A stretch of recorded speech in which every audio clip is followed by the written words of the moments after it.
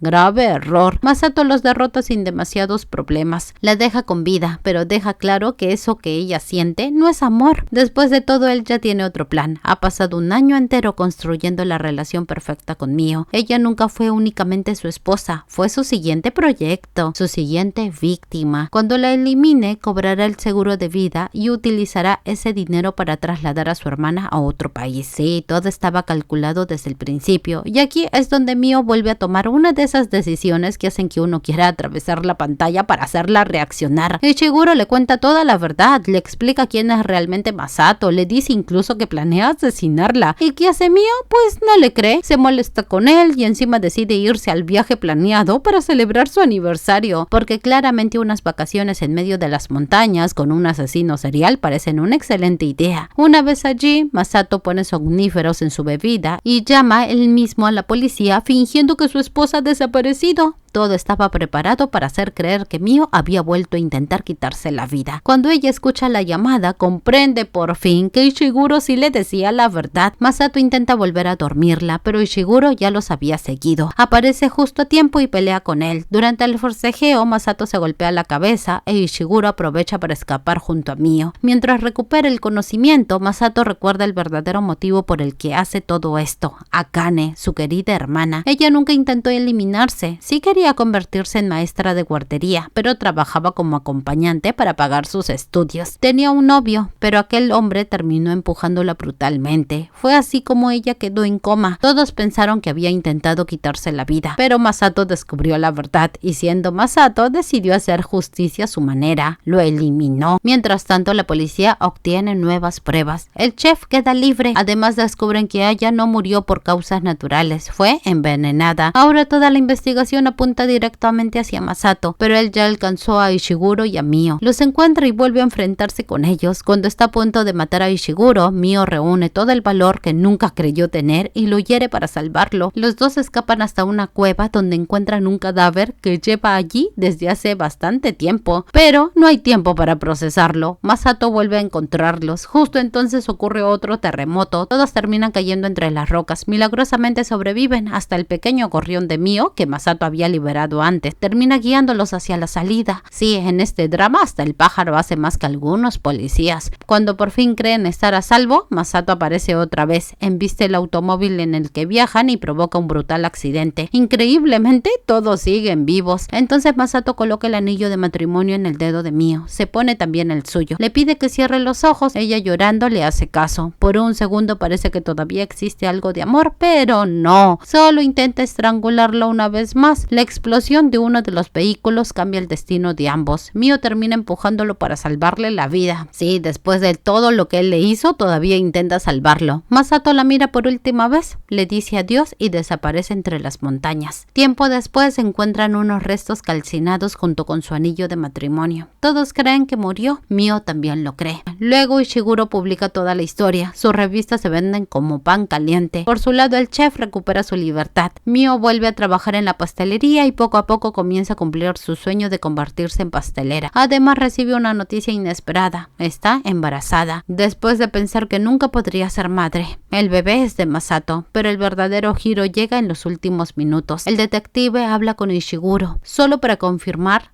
acerca del cadáver que ellos vieron en la cueva, y así comprende que Masato utilizó ese cuerpo para fingir nuevamente su propia muerte, exactamente igual que hizo años atrás. Así que no murió, sigue vivo, continúa visitando en secreto a su hermana Kane. Mientras tanto vemos a Mio con su embarazo muy avanzado. Ella está sonriendo. Y así termina esta historia, que definitivamente no es una historia de amor, lo siento. Es de esas series que te dejan un sabor agridulce. Después de todo lo que hizo Masato, personalmente siento que debió enfrentar la justicia y pagar por sus crímenes en la cárcel. Pero bueno, no todas las historias terminan con el final que uno espera. Aún así quise traerla al canal porque deja varias enseñanzas. La primera es que uno nunca termina de conocer realmente a las personas, por más perfectas que parezcan. La segunda es que siempre debemos valorarnos y no depender emocionalmente de nadie, porque cuando ponemos toda nuestra felicidad en otra persona, también le damos el poder de destruirnos. Y quizás la enseñanza más importante sea que el amor no debería dar miedo, hacerte vivir con ansiedad o hacerte perder tu paz. Una relación sana se construye con confianza, respeto y sinceridad, no con mentiras, manipulación o control. Pero esa es solo mi opinión. Me encantaría saber qué piensan ustedes. ¿Creen que Masato merecía un final diferente? ¿O les gustó que la serie dejara ese desenlace tan abierto?